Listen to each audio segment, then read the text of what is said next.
Hello everybody. Wanted to do a little segment here on my Dyna Glo kerosene heater. I've been having some problems with, I tune it up every year, and the wick height wasn't right last year, and now my igniter doesn't work. So I've been doing a lot of checking around on these things, and it appears that mine is a Dyna Glo RMC 95C6B, but it appears that when you're changing the wick out, that there's a sleeve in there, a little sleeve that goes up and down, and that holds the wick. And if the sleeve is inserted upside down, you're not going to get enough wick height to have the igniter actually ignite the wick. So if you're changing your wick in one of these Dyna Glos, make sure that when you remove the wick, you leave the sleeve that's inside it that has the openings for the pins on the wick. Make sure that you don't invert it, because if you do, you won't get enough wick height. So if you invert it correctly, your wick will extend up high enough to hit the igniter, and she'll catch on fire. But here's mine, and right now I've got it kind of disassembled. I've taken the top off it here, and some of the other pieces I've already disassembled. So I've got this, the ring will come off. So now you're going to see, let's see, we're going to remove the knob and take the ring off here, which also includes the kerosene cap, fuel cap. So this is, now you're getting down to the nitty-gritty of the unit. So here, just to give you a little closer look as to what it's going to look like when you get it all apart. Now you're going to want to get your wick, as I said, installed properly, so that when you raise the wick, you're going to get enough height on the wick to touch the igniter. So this is how mine looks at this point. Now, as I say, I've been having a problem with the igniter. When you kick the pin out, then she'll remove down to the out position. But the problem that I've had, and I don't know if anybody else has had this with these particular units, with the igniter system, okay? To get to the igniter, you have to remove the bottom, the base of the unit, and be able to flip the unit up on its back, where you're going to remove the hinge pin that's right in here that takes the igniter up and down. So I've already done that. I've removed that assembly, and just to bring it up to you, this is what my assembly looks like here. Now mine is broken because this little spring is supposed to be attached to the back of the igniter, so that when you push it down, your chrome pin here is going to touch the spring, and that'll complete the circuit to heat the igniter. Now, as you can see, mine has fallen off, which is obviously why mine didn't work. So I've ordered a new one, which will have an insulated material right here, some type of, I think of a ceramic insulated material, and this will be attached to it. So that's the reason that mine is not functioning properly right now.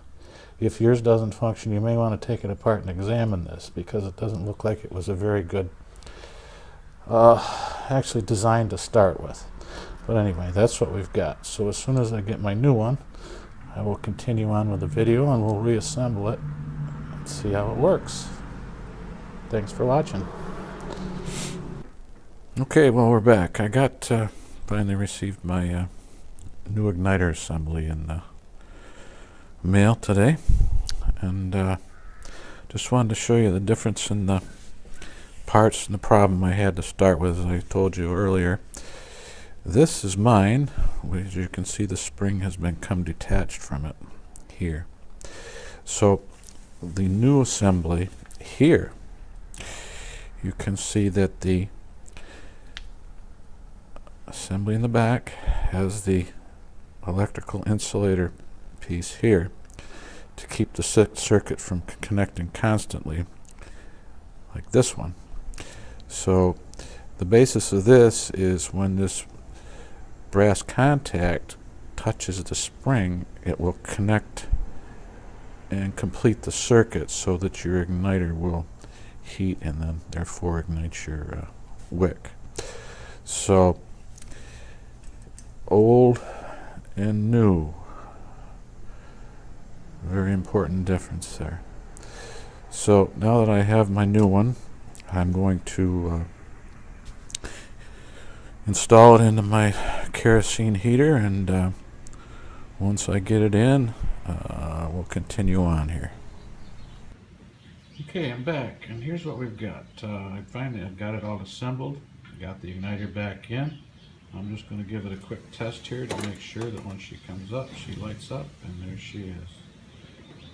Okay, so we know it's working, so I guess I'm going to put her back together and light her up. Let the wick set for a little bit in the kerosene, but just wanted to show you, here's a couple of little screws you can't forget that actually hold the assembly up on the top, up by the wick.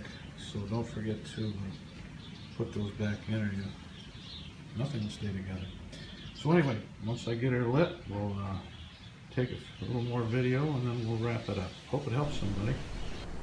Okay, everybody, back to finish up my short video here about fixing the igniter on my kerosene heater. Okay, I've got it all back together. I put some kerosene in it. It's been a while, a few hours, so I think the kerosene is kind of soaked up into the wick a little bit. So I'm going to give her a shot here. We're going to put up the wick, and we're going to give her a shot with the igniter. And there she goes. So seems to be working pretty good. Looks like it's got a good wick height on it. So hopefully she get me through some winters here. Seems to work pretty good. But one short thing here before I go is, I don't know, I had a kind of a hard time finding a piece for that on the internet. I looked all over. There was only one company that really had a decent picture so that you could verify that you were getting exactly what you want. And I ordered it on the internet. I ordered it through eBay. I mean, you can order it where you want, but this company shipped it right away. The price wasn't bad, and I received it on time. I opened it up. It was new. It works perfect. So I'm going to show you where I got mine in case you want to know. Here's the information on it right here.